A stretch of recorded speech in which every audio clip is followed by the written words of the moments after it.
ژوند چې دی هغه کوه. لکه څنګه چې اوس په معاشره کې ډېر خلک وایي چې زلزله سته یا نسته، زلزله رښتیا ده، زلزله دروغ دي، دا څنګه دي، دا دی دي، دا دی دي، دا دی دي.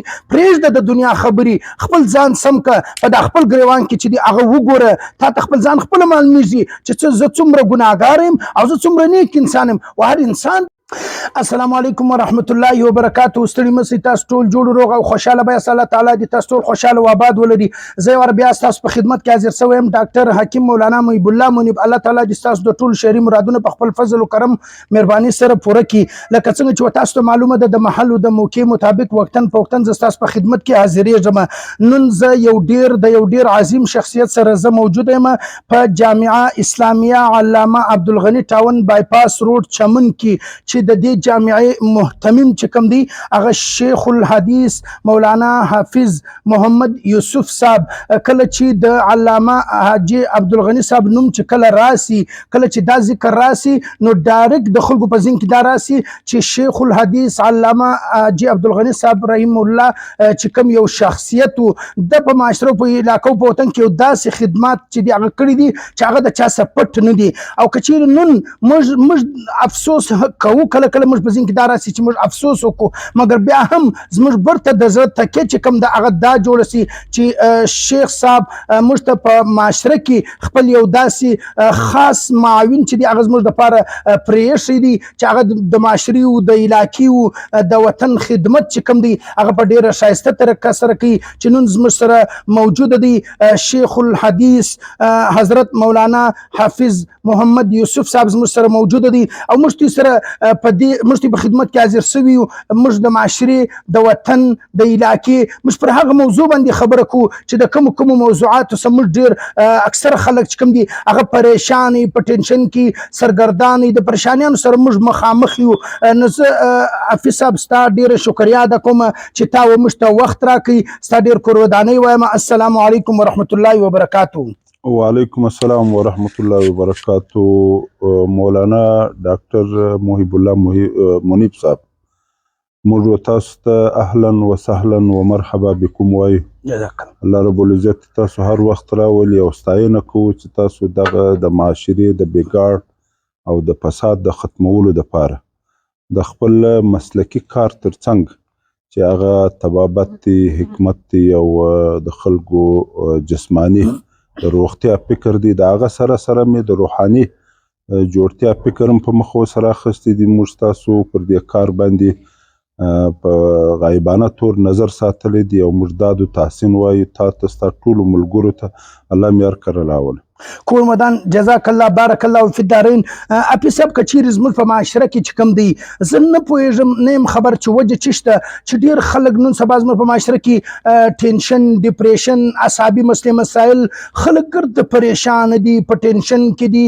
که چیرې زنان یي که نارینه ورونه یي د هغه رقم هر هغه څوک چې هغه په ټینشن کې که چیرې د ده څه پوښتنه وکړي چې ته ولې پریشانه یې، وجه څه شته، دی به د پریشانۍ یو داسې کیسې درته شروع کړي هغه د کور په اعتبار سره، هغه د بازار په اعتبار سره، د هرې خوا څه پریشانیانې دي. که ته په دا والا سره عوام ته یو داسې پیغام ورکړي چې د دې پریشانۍ د ایستلو لار چې کومه ده هغه څه شته، موږ ته خو د ایستلو لار چې کومه ده هغه نه ده رامعلومه. که موږ ته رامعلومه هم سي مګر د هغه څه موږ ځان نه دی ایستلی، د دې پریشانۍ څه به د ایستلو لار زموږ دپاره څه شي؟ جی بالکل تاسو ډېر ښه پر ځای سوال وکړي. نن واقعیتا هم د معاشرې اهم سوال د معاشرې په حواله باندې باید دا وسي چې نن ټینشن دی، پریشانی ده او اضطراري کیفیت دی.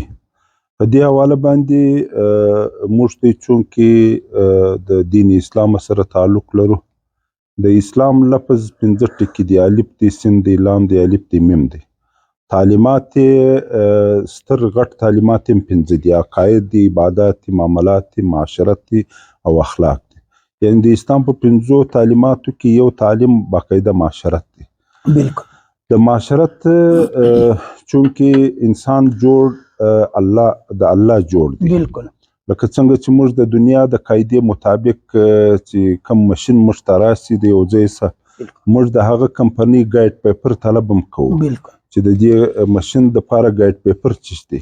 نو انسان چې الله جوړ کړي، الله رب العزت فرمایلی دی یا ایها الانسان ما غرك بربك الكريم الذي خلقك فسواك فعدلك في اي صورة ما شاء ركبك. د دغه جوړ چې موږ قرآن حکیم مطالعه کو، قرآن حکیم د انسان سره ګایډ پیپر راغلی دی د راهنمایي دپاره، یو ضابطه ده، یو اصول دی. قرآن کریم چې موږ مطالعه کو، په قرآن کریم څخه دا اخذ موږ کولی شو چې انسان د دوو شیانو څخه جوړ دی، یو جسم دی، یو روح ده. په جسمانی لحاظ باندې لکه ډاکټران چې کوم علاج کوي یا کوم غذا موږ اخلو مختلف، دا د جسم علاج دی، د جسم ترقی په دې باندې راځي، حفاظت راځي. د هغه رقم د روح علاج چې دی هغه بیا ځان ته یو شی دی. نن سبا خلک و مادیات ته متوجه سوي دي، مادیت پرسته سوي دي. د اسلامي معاشرې تقاضا دا نه ده چې انسان صرف مادیت پرسته سي. انسان به د مادیات سره د ضرورت تر حد پورې کار اخلي، نور به د روحانیات سره هم تعلق کوي. نن بنیادی کمی په موږ کې دا راله چې مادیت پرستی و دې ته وایي چې د روحانیت پرستی څخه سړی واوړي، صرف په مادیاتو کې منحصر پاتې سي، یعنی محدوده پاتې سي. نو بنیادی سوال نن د دې سوال جواب دا دی چې موږ د روحانیات څخه مخ اړولی دی. لہذا په معاشرت کې، په حسن معاشرت کې یا د معاشرت په اصولو کې چې موږ زندگی تیرو، موږ به د روحانیات سم کار اخلو. لہذا نن د روحاني لحاظ باندې زموږ کې کمی او کوتاهي راغلې ده. هغه کې زه د قرآن کریم د یو آیت کریمه په رڼا کې، یو د حدیث په رڼا کې لږ خبره کول غواړم. الله رب العزت فرمایلی دی الا بذکر الله تطمئن القلوب.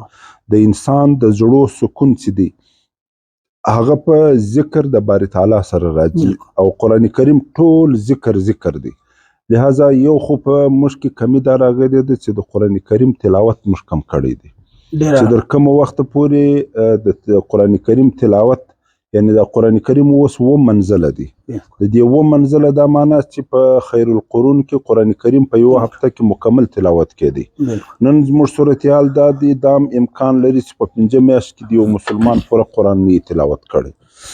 لہذا صوفیای کرام وایي چې د انسان زړه د نن خانې جوړ دي، داسې لکه د ازما لاس چې دی دا نور شاوخوا خانې کشنې خانې د یوه خانه غټه خانه ده. په دې یوه خانه کې د اولاد محبت دی، د په هغه ډکېږي، بله د مال محبت دی، په هغه ډکېږي، بله د عزت او د حیثیت خانه د په هغه ډکېږي. لیکن په دې خانو په ډکېدو سره زړه نه مطمئنه کېږي. زړه په مرکزي خانه باندې چې ډکه سي په هغه باندې مطمئنه کېږي، او په مرکزي خانه ډکېدل صرف په ذکر الله سره کېږي. لہذا زما فکر دا دی چې موږ د ذکر او د اذکار سره، د قرآن د تلاوت سره په توجه سره لمونځ کول، د دې څخه موږ وشاته سوي یو. نو ځکه زموږ کیفیت اضطراري جوړ شو چې در کومه وخته پورې دغه متاع ګم شده چې د مسلمان ده د روحانیات سره تعلق چې مسلمان بیرته و دې ته مخ نه راواړي، د اضطراري کیفیت، ټینشن، پریشانی ختمول ناممکنه دي. زما یو خو دا دی، او دویم رسول الله صلی الله علیه وسلم په دې متعلق کې موږ ته تقریبا اوراد متوارده چې ورته وایي، یا اوراد غیر متوارده پر هر ځای باندې دغه کړی دی، موږ ته رهنمایي کړی. زه په دې کې یو مثال در کوم چې د هر انسان خپل ځان ته پام سي. اوس حتی و موږ ته د بیت الخلا یا د ټوایلټ او دغه په متعلق کې هم نبی علیه السلام خپل ذکر را ښوولی. زه په دې باندې لږ وضاحت کوم چې زموږ ځان ته پام سي. کله چې موږ بیت الخلا یا دغلته باتروم ته ځو، نو نبی علیه الصلاة والسلام وایي ته دا وایاست چې بسم الله. یو خو په دې بسم الله لفظ باندې ستاو د پیرانانو د ستر پوشیدګي راځي. پیرانان بیا ستا ستر نسی لیدلی، دا ستر پټیږي، چونکې بیت الخلا چې ده دا په کمرو کې د ننه د اټیچ باتروم چې نن راوتلی. نو د دې بعد نبی علیه السلام وایي دا دعا کوي چې ننوځي اللهم انی اعوذ بک من الخبث والخبائث. او دا چې کله تی دغه څه فارغه سي د باتروم څخه بیا چې راوځي غفرانک وایاست. و دا 3 قسمه ذکر دی، بسم الله، اللهم انی اعوذ بک من الخبث والخبائث، او دریم چې دی هغه غفرانک. اوس تا ته معلومه ده چې موږ د تمدن په لحاظ باندې موږ تعمیرات اوس د نوي ژوند پر بنیاد باندې جوړوو، یعنی اټیچ باتروم. پخوا زموږ په کورو کې د باتروم به د ګرد کوره څه جلا د کلا په یو کونج کې جوړ و. بالکل. نو چونکې نبی علیه السلام فرمایلي دي چې بیت الخلا د پیرانانو مسکن دی، دلته پیرانان اوسېږي. که چیرې ته دغه ذکر ووایست د پیري د شر څخه به ته محفوظه سي. موږ چونکې نن باترومونه د هغه ځای سره راوسته اټیچ مو کله د کمرو سره، لیکن ذکر نه ورسره کوو. نو بیا چې موږ بغیر ذکره باتروم استعمال کړي د پیري اثر زموږ کمرې ته راسي.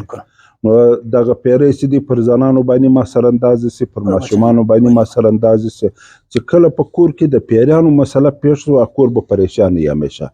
نو زما په فکر سره چې موږ د اوراد متوارده او د غیر متوارده پر بنیاد باندې خپل ژوند یعنی د نشستو برخاست پر بنیاد باندې بیا به زموږ په زړه کې قرار راسي، بیا به زموږ په زړه کې سکون راسي. بنیادی ماته د روحاني تعلق د کمی وجه رامعلومیږي چې زموږ حالت د اضطرار دی، زموږ حالت د ټینشن دی، زموږ حالت د پریشانی دی، چې در کوم وخت پورې موږ دا شی ونه کړو در ساعته پورې ماته ممکن نه رامعلومیږي، ځکه صرف په مادیاتو باندې د سړکانو په جوړېدو د بلډینګانو په جوړېدو باندې د انسان زړه ته سکون ځکه نشي راتللی چې دا تجربه نن موږ وکړله په یورپ کې هم په مغرب کې هم حتی په مشرق کې. دا اوس د جاپان متعلق یو تازه رپورټ شایع شوی دی چې جاپان په دنیا کې هغه ملک دی چې هغه ټول په بټن باندې چلیږي، یعنی د دې مادیات ټوله پره دي، لیکن د هغه باوجود په دغه کې جاپان کې د کاله د 50,000 څخه تر 80,000 پورې خودکشي کیږي. یعنی حکومت باقاعده ځنګلونه ورته جوړ کړي دي چې ته که خودکشي کوي دا ځنګله لبځي، بیا پلس ورځي دا هغه مړي را اخلي بیا سوځي. نو اوس د جاپان د چیز کمی ده، مطلب د سړک کمی نشته، د بلډینګ کمی نشته، د انټرنیټ او د مواصلاتو کمی نشته، د هغو هر شی په بټن دی په ماشین دی، لیکن صرف مادیات دی، هغه ماده پرستی ده، په روحانیات سره هغه تعلق نه لري، نو ځکه هغه دغه کوي. بالکل. یعنی حفیظ صاحب په ډېر ښایسته طریقه باندې تا د دې جواب راکړي، عوامو ته د ډېر په ښایسته انداز باندې تا د دې جواب چې دی هغه ورکړي چې ګوره موږ ته ښایسته الله رب العالمین موږ ته خپل احکام چې دی هغه راښولي دي، د ښایسته حبیب صلی الله علیه وسلم پر نقش قدم باندې موږ ژوند تیر کړو او د الله تعالی پر حکمو باندې چې کوم دی موږ ژوند تیر کړو، او بیا د هغه رقم لکه څنګه چې حفیظ صاحب موږ ته ویلي چې په اعمالو سره خپل ژوند کوي، په اعمالو سره چې دی خپل ژوند چې دی هغه کوه. لکه څنګه چې اوس په معاشره کې ډېر خلک وایي چې زلزله سته یا نسته، زلزله رښتیا ده، زلزله دروغ دی، دا څنګه دی، دا دی دی، دا دی دی، دا دی دی. پرېږده د دنیا خبرې، خپل ځان سم که په دا خپل ګریوان کې چې دی هغه وګوره، تا ته خپل ځان خپله معلومیږي چې زه څومره ګناهګار یم او زه څومره نیک انسان یم. او هر انسان ته خپل ځان چې دی هغه دا معلوم دی. بعضې خلک وایي ساینس درواغ وایي، بعضې خلک وایي ساینس رښتیا وایي. ساینس پرېږده پر خپل ځای باندې، هغه یا رښتیا یا څنګه ساینس که هم ریسرچ کوي، دا هم د الله تعالی په فضل و کرم سره ساینس ریسرچ کوي. او بیا دغه رقم ډېر خلک وایي په دې باندې یقین مه ساته، ډېر خلک وایي پر دې باندې یقین ساته، دا دی دی دا دی دی، او پر دې باندې یقین ساتل نه ساتل دا ځان له خبرې دي. موږ صرف دا خبره کوو، موږ وایي تر راسه د الله وخواته، تر راسه د الله پر حکمو باندې زندگی تېره کړه، د رسول الله صلی الله علیه وسلم پر نقش قدم باندې زندگی تېره کړه. څومره د محبت په انداز باندې، لکه څنګه چې حفیظ صاحب ویلي چې څومره د محبت په انداز باندې ښایسته الله رب العالمین ورته ته وایي ویا ایها الانسان ما غرک بربک الکریم. ای انسانه ته ولې غافلې، کوم شي غافله کړی د خپل کریم رب، د مهربان رب، د ښایسته رب څخه کوم شي غافله کړی؟ ما ته دوه شیان غافله کړي، یو مال دی یو اولاد دی. بیا ښایسته رب تا ته وایي وانما اموالکم واولادکم فتنه. وایي پام کوه داسې نه دا مال او اولاد چې دغه فتنه ده، وایي داسې نه چې د ایمان څخه دې غافل نه کړي. نو موږ ته له ډېر احتیاط پکار دی. بیا حفیظ صاحب موږ ته ویلې چې د ټینشن څخه د ایستلو لار یوه لار ده، یوه لار ده. څه کوي چې ما ته غافل یو، څه کوي چې ما ته بې وفا مخلوق یو. څنګه بې وفا خلک یو؟ د رسول الله پر نقش قدم باندې ما ته ژوند نه تېروو، او بیا دغه رقم د الله پر حکمو باندې ژوند نه تېروو. منو اقرار کوو چې موږ دیندار یو، موږ حاجي صاحبان یو، تبلیغیان یو، مجاهدین یو، ښایسته خلک یو، په خوله خدای اقرار کوو، مګر اعمال چې کوم دي هغه زموږ د کمزوري دي. حفیظ صاحب ستا ډېره شکریا ادا کوم، په ډېر ښایسته انداز باندې ډېر مدلل جواب چې کوم دی هغه